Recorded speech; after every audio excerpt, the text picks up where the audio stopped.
አሰላሙ አለይኩም ወራህመቱላሂ ወበረካቱ። ሰላም እንዴት ናችሁ? ደህና ናችሁ? እኔ ከሁሉ ሰላም ነው አልሐምዱሊላህ። እንዴት ናችሁ? እኛ ሰላም ነን። እንዴት ነው ስራ? ሁሉ ሰላም፣ ሁሉ አማን? ከኛ ጋር ሁሉም ሰላም ነው አልሐምዱሊላህ። ዛሬ አንድ መልእክት ይዤ ነው የመጣሁት። እሱም ምንድነው ለሴትም ለወንድም ነው። ስራ በአሁኑ ሰዓት ስራ አለ እያሉ ወንዶቹንም አይሆን ቦታ እየወሰዷቸው ነው፣ ሴቶቹንም እንደዛ። የሴቶቹ ሰሞኑን ትንሽ ጋብ ቢልም ግን ወንዶቹን ስራ አለ በብዙ ብር በማለት በማታለል ቋንቋ የማይችሉትንም የሚችሉትንም በመውሰድ እዛ ቦታ ላይ ሲወስዷቸው ደግሞ ሊሰራ የማይገባው ህጉ አገሩ የማይፈቅደውን ሀራም የሆነ ስራ ነው የሚሰሩት። እዛ መካከል የብዙዎች ህይወት አልፏል ማለት ነው። እያለፈም ነው ያለው። አድራሻቸው የት እንዳሉ የት እንደገቡ ምንም የማይታወቅ ብዙ ልጆችም ጠፍተዋል ማለት ነው። ስለዚህ መልእክት የሚሆነው አንድ ሰው ስራ አለ ብሎ ሲሏችሁ እናንተ አዲስ በባህር የመጣችሁ ወንዶች ቀድመው እዚህ ሀገር ያሉ ዘመድ የቅርብ ሰው ጥሩ ሰው የምትሉትን በማማከር ይሄ ስራ ምንድነው፣ ስራው እንዴት ነው፣ በሄድ ያዋጣኛል ወይ? ያዋጣኛል ማለት ያን የክፍያው ነገር ሳይሆን በህይወታችሁ ላይ የሚያመጣው ነገር አለ የለም፣ ሀላል ነው ወይ ብላችሁ ጠይቃችሁ ህይወታችሁንም መስዋዕት የማያደርግ ስራ መሆኑን ካጣራችሁ በኋላ ወደ ስራው ብትሄዱ ጥሩ ነው ባይነኝ፣ እንደኔ ማለት ነው። ምክንያቱም አሁን ላይ በጣም አስቸጋሪ ሁኔታ ላይ ያለ ነው ማለት ነው። እውነቱን ለመናገር በጣም ከባድ ነው አህዋሉ ማለት ነው። እና ልንጠነቀቅ ግድ ይለናል ማለት ነው። ምክንያቱም ሰው በቃ የራሱን ህይወት ነው እንጂ የሚያየው ለሰው ህይወት ምንም ጣጣ የለውም። አለቀ። የሰው ህይወት አለፈ አላለፈ አይመለከታቸውም ማለት ነው። በስ የራሳቸው ህይወት ይስተካከል። በባህር የሚመጡ ወንድሞች ምንም ነገር አያውቁም። በቃ ነው አሉባቸው ቦታ ይሄዳሉ ማለት ነው። እዛ ቦታ ላይ ሲሄዱ ደግሞ የሚያገኙት ነገር በጣም አስቸጋሪ ነው ማለት ነው። ብስሚላ። ስለዚህ በባህር የምትመጡ ወንድሞች ከመሄዳቸው በፊት ሰው ጠይቁ። ሰው ያላችሁን ደግሞ ስሙ። አንድ ሰው ይሄ ነገር እኮ መጥፎ ነው፣ መጥፎ ስራ ነው፣ እዚህ ቦታ ላይ አይመጥንህም ላንተ ወይም ላንቺ አይመጥንሽም ካሉሽ ለምን ትሄጃለሽ? ከራስ በላይ ነፋስ የሚባል ነገር ስላለ ማለት ነው። መጀመሪያ እናንተ በህይወት ስትኖሩ ነው አይደል እንዴ ሁሉም ነገር የሚሆነው ማለት ነው። የሰው ልጅ ለሚሰራው ገንዘብ ካልበላው፣ ካልጠጣው፣ ካልተቀየረበት ለህይወቱ መበላሸትና ለህይወቱ መጥፊያ ከሆነው ፋይዳው ምንድን ነው ማለት ነው። እና ውዶችዬ የሚመጣላችሁን ስራ በጥንቃቄ በማየት ሰው በመጠየቅ ይሄ ስራ ይበቃል በሸሪዓ ውስጥ እንዴት ነው የሚለውን በማየት ብትሄዱ ደስ ይለኛል። ይሄንን ነገር ግን ከበድ ያለ ርዕስ ያስፈልገዋል። ትላልቅ ሚዲያ ላይ ወጥቶ ሊሰማ የሚገባ ነገር ነው። ሸር ብታረጉት ደስ ይለኛል። እውነቱን ለመናገር አንድ ኢጃዛ ቤት ወንዶችን እያጠራቀሙ እነዛ ሁሉ ወንዶች መስዋዕት እየሆኑ ነው ያሉት። ሰው ደግሞ ወንድሜ እንደዚህ ስራ ሄዶ ጠፋ፣ አክባሩ በቃ ስልኩ ተገፍሏል ምናምን ይላሉ ማለት ነው። ግን በጣም አስቸጋሪ ነው እውነቱን ለመናገር። ስራ ሲመጣላችሁ በተለይ አሁን ለምሳሌ እንኳን አይደለም እና የወንድ ስራ በአሁኑ ሰዓት ላይ ማለት ነው የሴት ስራ በጣም ረክሷል ማለት ነው። አንድ ወንድ ልጅ በባህር የመጣ እንዴት ነው በአንድ ጊዜ 3000 4000 እስከ 5000 ብር ሊቀጠር የሚችለው? ያኔ ፍራ ጠርጥር በሰኔ ጦራል ይላል ያገሬ ሰው ሲታርት ማለት ነው። ስለዚህ የሆነ ነገር በቃ የማይመሳሰል ነገር ሲነገራችሁ በቃ የሆነ ልጠረጥሩ ይገባል ማለት ነው። ገብቷችኋል አይደለ?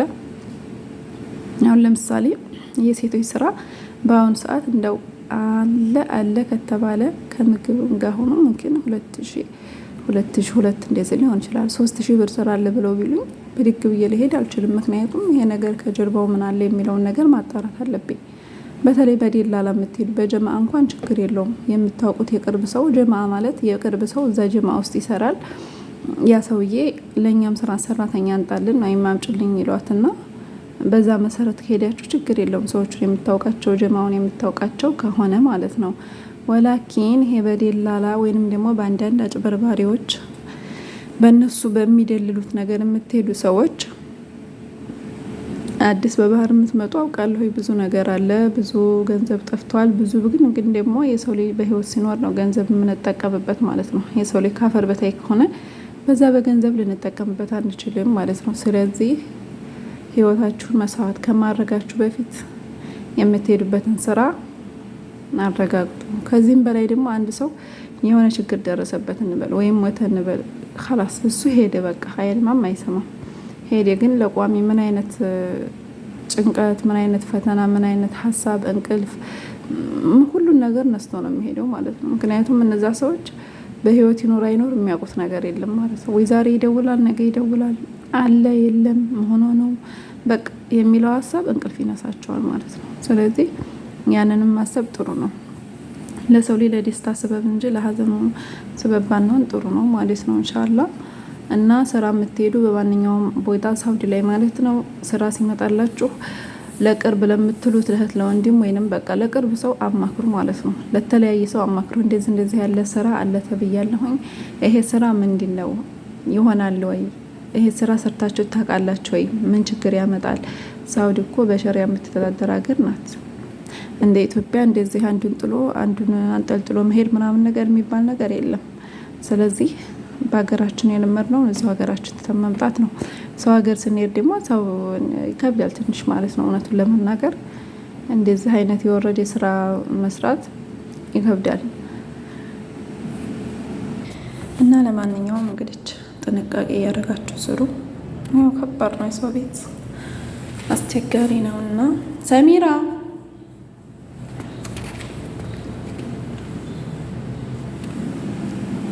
ያው በጀማዓ ስራ ከሆነ ያው አዲስ ስራ ነው መጥቼ ነው ማለት ነው። በጀማዓ ከሆነ የማያስፈራችሁ ከሆነ ችግር የለውም ማለት ነው። ግን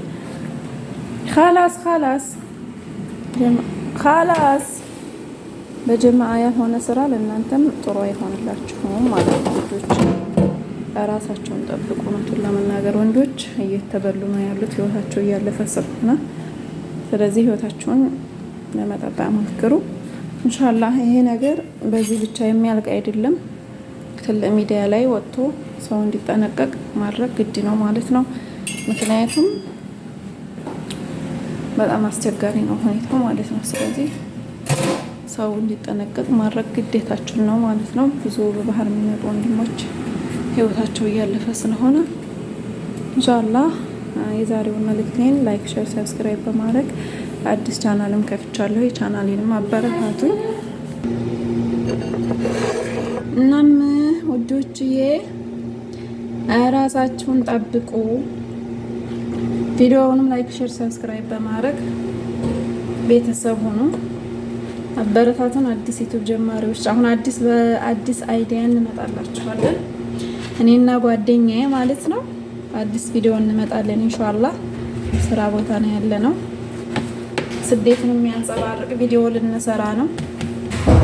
እናንተ ደግሞ እኛን በማበረታታት ጎናችሁ። ሰሚራ በዩቲዩብ ልንመጣ ነው፣ አበረታቱን እያልኳቸው ነው።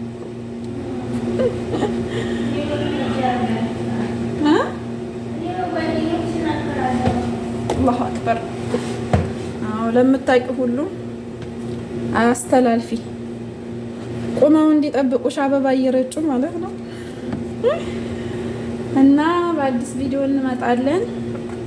እንድታበረታቱን ተጎናችን እንድትሆኑ እንዳታሳፍሩን ነው የሚባለው። ሰው እንዳታሳፍሩን አልኳቸው እኮ ያኔ መንገዱን ይዤዋለሁ አልሳትኩት። እና ኢንሻአላህ በአዲስ ቪዲዮ እኔና ሰሚራ እንመጣለን። አይቀርም። በቃ ዩቲዩብን በአንድ እግሩ ልናቆመው ነው ማለት ነው። ዩቲዩብ በአንድ እግሩ ልቆም ነው ማለት ነው። ስራ ቦታ ሆናን ኩሽናም የማዲያም ኩሽና እየሰራን ከዛም ደግሞ ዩቲዩብ እንሰራለን ማለት ነው ኢንሻአላህ ጎን በጎን ማለት ነው። አንድ ቀን ተሸቃልነት ብንወጣ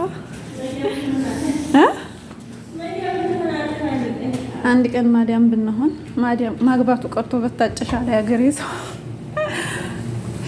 ማዲያም መሆኑ ቀርቶብን ተሸቃልነት በወጣናች። ይሄም አንድ ትልቅ ነገር ነበር። እና ኢንሻአላህ ሰሚራም የራሷን ቻናል ይዛ ነው የምትመጣው። ቻናሏ ተከፍቷል፣ ተስተካክሏል። ቪዲዮም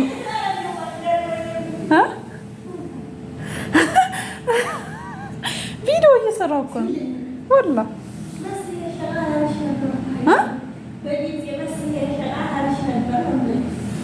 ላ አሁንማ እያስተዋወቅኳቸው ነው። አንዳንድ ነገር ተናግሬ ከዛም ስጨርስ የራሳችንን ጉዳይ እንትን ይጣዲም ችግር አለው ዩቲዩብ እንደከፈትን እየነገርኳቸው ነው ማለት ነው።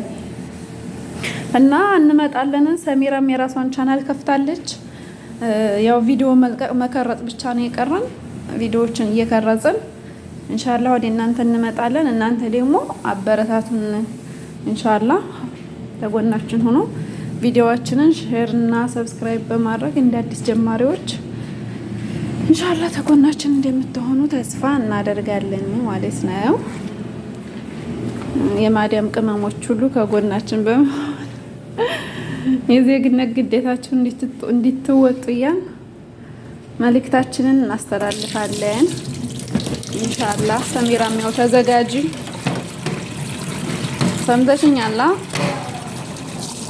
ተዘጋጅና ኢንሻአላህ በቻናልሽም እንለቃለን፣ በእኔም ቻናል እንለቃለን ማለት ነው በአላህ ፍቃድ። እና እስከዛው ድረስ ሰላም ሁኑልን። እኔም ደግሞ የጀመርኩት የራሴ ቪዲዮ አለ በእንትን ሙራጃ የምንደራረግበት እሱን ጋር ደግሞ መጣለሁኝ ኢንሻአላህ ሰሞኑን ማለት ነው። አንድ ቪዲዮ ለቅቄ በዛው ቀረ።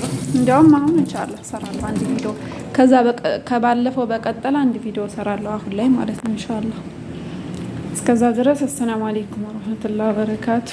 መልካም ምሽቱ። ያው እየመሸ ስለሆነ መልካም ምሽት ይሁንላችሁ። ማሰላማ